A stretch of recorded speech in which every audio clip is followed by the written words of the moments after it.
नमस्कार, आप जुड़ चुके हैं सनराइज के साथ। 23 तारीख को विधानसभा सत्र जो है जम्मू कश्मीर का लगने जा रहा है। उस सत्र में क्या कुछ होगा, लेकिन अब एक नया और ट्रेंड जो है वो चलना शुरू हो गया। एक बिल जो है वो कहीं ना कहीं पहले से जो है वो उसकी शुरुआत कर दी गई है। सूत्रों के हवाले से बात की जाए तो इस बार जम्मू कश्मीर जो सरकार है वो लैंड बिल जो है वो लेके आ रही है। पिछली बार स्टेटहुड का बिल लेके आए थे, इस बार लैंड बिल लेके आएंगे। लेकिन मैं जिनके साथ अभी बैठा हूँ वो अस्थायी कर्मचारी है जल शक्ति विभाग के, पीएचई के। इनके लिए कोई बिल जो है वो नहीं आ रहा है। क्यों नहीं आ रहा है, कारण क्या है? या ये आपको कमीशन नहीं देंगे या वो लोग कमीशन देंगे जिनके लिए आप बिल लेके आते हैं? ये सारी बातें मैं इसलिए बोल रहा हूँ क्योंकि सरकार अगर चाहे तो बहुत कुछ कर सकती है। 6 महीने की कमेटी का वक्त पूरा हो चुका है, लेकिन उस कमेटी के बाद भी इनके लिए कुछ नहीं।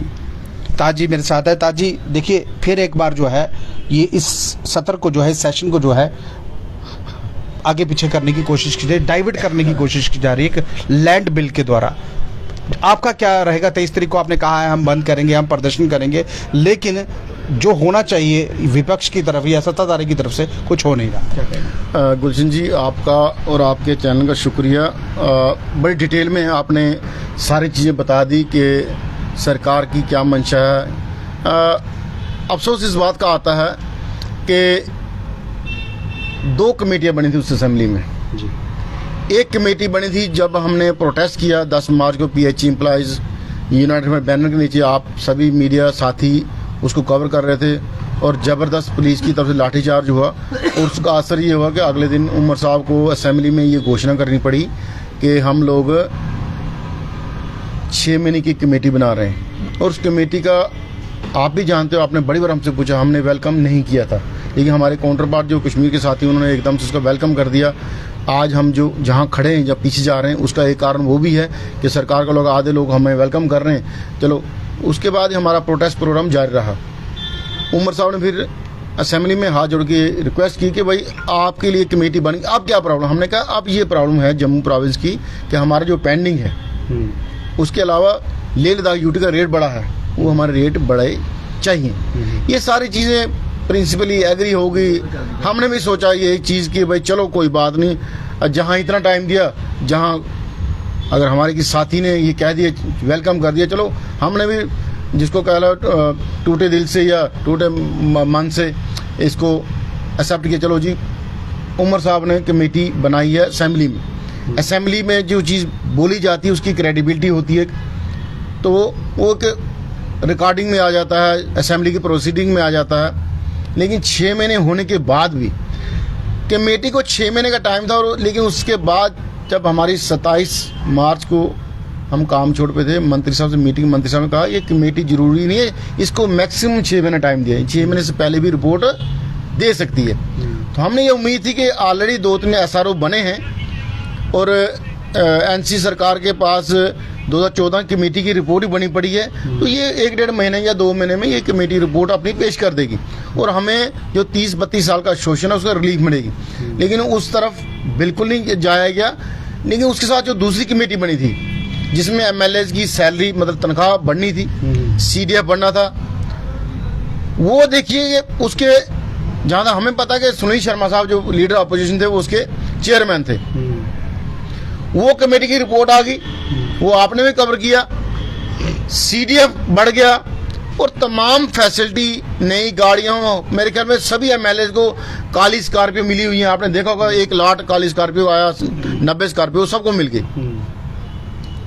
लेकिन हमारी तरफ जो इनको पानी पिलाने का काम करते हैं, चाहे फ्लड हो, चाहे इंडो पाक वार हो, पीएचई का डेली वेजर खासकर एसेंशियल करने वाला या PDD वाला, ये आप जानते हो कि दिन रात सड़कों पे रहता है, दिन रात अपनी ड्यूटी पे रहता है। लेकिन ये लोग अपने लिए, मैं आज ये क्लियर करूं, अपोजिशन हो या रूलिंग हो, ये अपने बेनिफिट के लिए सबके 90 के 90 या 89 के 89 इकट्ठे हो जाते हैं। जब हमारा मसला आता है उस पर यह सियासत की जाती है। तो आज असेंबली जो लगने वाली है, आपके माध्यम से तमाम कैजुअल डेली वेज को जम्मू प्रोविंस के 23 अक्टूबर को सभी लोग जम्मू में आए, BC रोड और चीफ ऑफिस में और अपने हक के लिए लड़े और ये चीज देखें कि अपोजिशन रूलिंग से कितना काम ले पाती है। हमारे मुद्दे पे ये लोग इकट्ठे क्यों नहीं हो सकते, ये भी एक बहुत बड़ा सवाल है। अगर अपने मुद्दे पे ये लोग इकट्ठे होते हैं, आप बताइए 89 एमएलए हैं, किसी ने ये कहा कि आप जी सैलरी मत बढ़ाइए, आप हमें नई गाड़ियां मत दीजिए, आप हमारा सीडीएफ मत बढ़ाइए, आप ये जो गरीब कैजुअल डेली वे इनको रेगुलर कीजिए? किसी ने कहा? नहीं कहा। सिर्फ और सिर्फ सियासत है। इसलिए हम अपने पाँव पे, अपनी टांगों पे, अपने जोर शोर से इस प्रोटेस्ट को बनाए रखे हुए हैं और मजबूर किया था सब पॉलिटिकल पार्टियों को, जब असेंबली इलेक्शन आई थी 1 साल पहले, कि हर एक पार्टी को इसको मैनिफेस्टो में रखना पड़ा। लेकिन मैनिफेस्टो में रखे जैसे वादा करके ये भूल जाते हैं, हम वादे को भूलने नहीं देंगे। असेंबली में जैसे पिछली असेंबली में आपने भी कवर किया कि लगातार हमारा मुद्दा छाया रहा हर एक एमएलए, और इस बार देखेंगे कि रूलिंग पार्टी से अपोजिशन कैसे काम ले पाती। जब सरकारें नहीं सुनती तो जो अपोजिशन का रोल होता है, वो अपोजिशन एमएलए हो, एमपीज हो, वो सरकार से वो काम जनता का करवाते हैं। अभी माफ कीजिएगा, मैं आपको रोक रहा हूं। देखिए, अभी जो अपोजिशन का काम है, अपोजिशन ये कह रही है कि हम इनको कोई बिल पारित नहीं करने देंगे। अपोजिशन भी जो बोल रही है ना, हम बिल नहीं पारित करने देंगे। अपोजिशन को ये बोलना चाहिए था, अस्थायी कर्मचारी जो हमारे जम्मू के लोग हैं, मैं जम्मू कश्मीर की बात करता हूँ, कश्मीर को फिर कुछ मिल गया होगा, लेकिन जम्मू को क्या मिला? देखिए गुलशन जी, हम बड़ी बार ये कह चुके हैं कि अगर बीजेपी के लोग चाहें तो एक मेंबर उनका प्राइवेट मेंबर बिल ला सकता है और प्राइवेट मेंबर बिल ला के हमारा मसला हल कर सकते हैं। अगर बीजेपी चाहे सेंटर से होम मिनिस्टर साहब से मिलके एक वन टाइम पैकेज ला सकती है। अगर ये 89 के 89 एमएलए चाहें हमारे हक की बात करने के लिए, ये लोग सब इकट्ठे हो सकते हैं। एक तरफ से ये कहते हैं कि ह्यूमन इशू है, ये इंसानी मुद्दा है, हम इनके साथ हैं। एक तरफ से ये कहते हैं कि डेली वेजर को लॉलीपॉप दिया, एक तरफ मतलब हमारे साथ हर तरफ हैं, लेकिन हमारे साथ नहीं है, कहने को हमारे साथ हैं।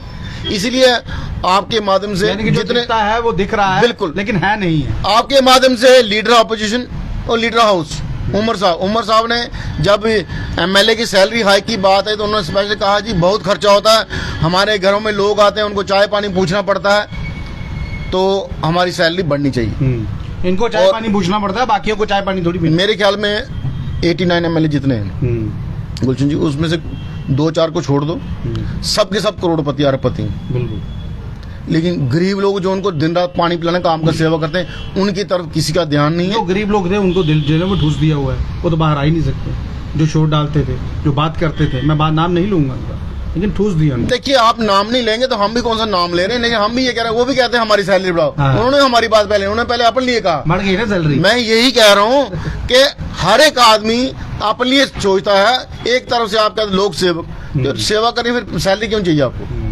इसलिए हम लोग जो सरकारी काम कर रहे हैं, आज हमारा शोषण कर रहे हो आप लोग, आज लगातार आप लोग ये कह रहे हो हम इनको रेगुलर करना चाहते हैं। आज बीजेपी के 28 एमएलए हैं, अगर वो चाहें सरकार को पहले दिन से ही मजबूर कर सकते हैं। सरकार हमारे पे एक रेजोल्यूशन लाए, एक बिल लाए, हमें रेगुलर प्रोसेस जो उमर साहब ने वादा किया, बड़ी बात नहीं है कोई, उमर साहब ने वादा किया हुआ, इन्होंने सिर्फ पूछना कि वो रिपोर्ट कहाँ है, उस रिपोर्ट का अता पता क्या है।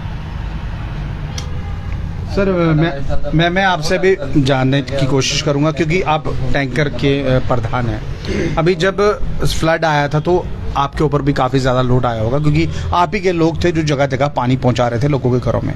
अस्थायी कर्मचारी हैं, काम आप दिन रात कर रहे हैं, लेकिन उस काम का जो मुआवजा आपको मिलना चाहिए वो नहीं है। वो तो आपने ये सही कहा सर, मगर कमिश्नर साहब सुबह आते थे, उन्होंने टैंकरों की जो ड्यूटी थी सुबह 7 से लेकर शाम को 7 बजे तक, कोई 12-13 ट्रिप हम दिन के लगाते थे। रात को कभी 1 बजे घर जाना, कभी 2 बजे जाना, कभी 12 बजे। तो सभी जो लोड था वो डेली वेजरों पर ही पड़ा हुआ था। परमानेंट एम्प्लॉय कम ही है, ज़्यादा रिटायर हो चुके हैं। तो मेरा कहना का मतलब यही है कि जो काम करता है उसको उसकी दिहाड़ी नहीं मिलती, उसका मेहनत आना नहीं मिलता।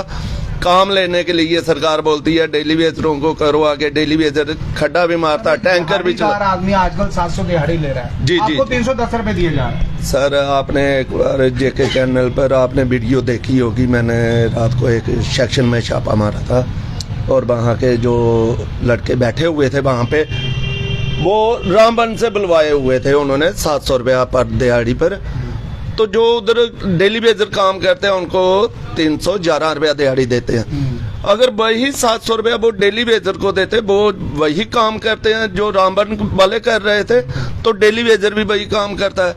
जब ठेकेदार पर काम आता है वो अपनी लेबर लाता है, तो डेली बेजर को ऐसे ही साथ में तू ये कर उसको दिहाड़ी नहीं देनी है, बस वो गवर्नमेंट मुलाजम है। तो बाहर से ये मंगवा लेंगे, तनख्वाह बढ़ाने में इनको क्या है। एमएलए से अगर एक दिन में एक असेंबली में उन्होंने बोला था मेराज मलिक ने कि एमएलए की दिहाड़ी 3 लाख महीने की तनख्वाह 3 लाख कर दो, चाय भी पिलानी होती है। क्या डेली बेजरों का परिवार नहीं है? उन्होंने चाय नहीं पीनी, उन्होंने खाना नहीं खाना, उन्होंने पी रहे हैं ना चाय, वो अंदर हाँ वो अभी पी रहे हैं ना, आराम से पी रहे हैं। उनको क्या, वो अंदर रहे बाहर रहे, उनकी सैलरी तो उनके अकाउंट में है। हाँ, वो तो है। इनको क्या, एक तरफ से जे एमएलए से कहते हैं कि हम जनता की सेवा कर रहे हैं। अगर जनता की सेवा करनी है तन मन धन से करो, फ्री में करो ना आप। 4 तो उनके साथ पीएसओ लगाए होते हैं, उनको किस चीज का खतरा है? कोई 2 नंबर का काम है जहाँ कोई और उग्रवादियों ने बोला हुआ है कि हम आपको मार देंगे एमएलए बने, तो पीएसओ 4 रखे होते हैं, स्कॉर्पियो नहीं मिलती है, 3 लाख रुपया उनकी सैलरी हो चुकी है। तो उनको जनता की सेवा ये होती है, तो हमें भी बना दो जनता की सेवा के नुमाइंदे, हम भी करेंगे जनता की सेवा। बहरहाल देखिए, जब कोई भी व्यक्ति चुनाव लड़ता है तो वो यही कहता है मैं जनता की सेवा करना चाहता हूँ, हाथ जोड़ता है, कुर्ता पजामा डाल के आता है और हर उस गरीब परिवार के उस बुजुर्ग को मिलता है और ये कहता है कि आप वोट मुझे डालिएगा, और वो वोट डालते भी हैं, वोट इनको आता भी है। और सबसे बड़ी बात वोट जो इनको मिलता है, उस वोट के बाद कहीं ना कहीं जब ये जीत जाते हैं, इनको नई स्कॉर्पियो चाहिए, नया मकान चाहिए, नया फ्लैट चाहिए, यानी कि हर चीज़ नई चाहिए। लेकिन ये जो पुराने लोग जो लगातार कई सालों से काम कर रहे हैं, 30 35 सालों से काम कर रहे हैं, इनके लिए क्या किया सरकार ने? हाँ, इनके लिए किया, कमेटी बना दी, बहुत बड़ा एहसान कर दिया आपने कमेटी बनाकर। वो कमेटी बनाई है, वो कमेटी जो कभी निकलेगी नहीं। अब फिर एक बार, मैंने शुरुआत में ये कहा था कि फिर एक बार जो है वो बिल लाने जा रहे हैं जम्मू कश्मीर की लैंड को बचाने के लिए। वो बिल क्यों चाहिए, बिल किस लिए चाहिए? बिल आप एक बिल लाइए इनको पक्का करने के लिए। 61,000 परिवार है, मैं 61,000 एम्प्लॉय नहीं बोलूँगा, 61,000 परिवार है। अगर इन परिवारों के लिए आप एक बिल लेके आते हैं तो कहीं ना कहीं वो परिवार आपको दुआ देंगे, वो परिवार आपको कहीं ना कहीं ये कहेंगे कि चलिए कोई सरकार तो आई हमारी भलाई करने के लिए। लेकिन आप ऐसा काम नहीं करेंगे क्योंकि ये कमीशन नहीं ना दे सकते आपको। कमीशन देंगे कहाँ से? जो सैलरी आप 310 रुपये 11 रुपये दे रहे हैं, एक दिहाड़ी आप इनको 311 रुपये दे रहे हैं, और बाहर लेबर का आदमी 700 रुपया दिहाड़ी ले रहा है, वो दिहाड़ी भी आधी है। अब देखिए किस तरह की वायलेशन, यहाँ ह्यूमन राइट वायलेशन की बात अगर कहें तो कहीं ना कहीं वो भी तो यहाँ पर हो रही है। और सरकार की बात की जाए, आए दिन कोई ना कोई नया जुमला जो है सरकार लेके आती है। अब एक बार फिर से जुमला आया है, अब क्या आगे निकल के आएगा ये तो वक्त ही बताएगा। बहरहाल हमारे सनराइज जिस पर आप ये खबर लाइव देख रहे हैं, आप इंस्टाग्राम, ट्विटर और यूट्यूब पर भी आप इसको फॉलो कर सकते हैं। यहाँ पर फेसबुक पर भी लाइव चल रहा है और उसके बाद ये खबर तुरंत वहाँ पर भी आपको दिखना शुरू हो जाएगी। बहरहाल ये लाइव दृश्य अगर आपको अच्छे लग रहे हो, आप अपनी राय दे सकते हैं और इस वीडियो को ज़्यादा शेयर कीजिएगा। नमस्कार।